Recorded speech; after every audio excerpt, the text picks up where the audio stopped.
So here I have the wire that has been cut to size. I stripped the big insulation off, and then we stripped off the little insulation so we still can see red and black. It's important. And then we have just a little bit of this, maybe about 1/4 inch of the copper wire sticking out. Now I've already tinned this one, so let's see if we can take a look at that. So if you can see this is more of a silvery color, and this still has more of a copper color.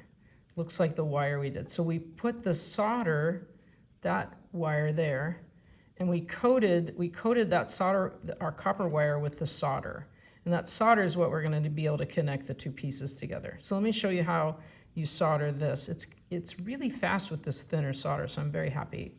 We should get done through this really quickly. Okay, notice that our iron is set to 600. Notice that this pad is wet, okay, and that this is super hot. So we keep this in the holder when we're not using it. Anytime we don't need to use it, we put it back in the holder. And then anytime we're going to use it, we make sure we hold onto this part. Okay, let me zoom back in. Okay, so here's the soldering iron.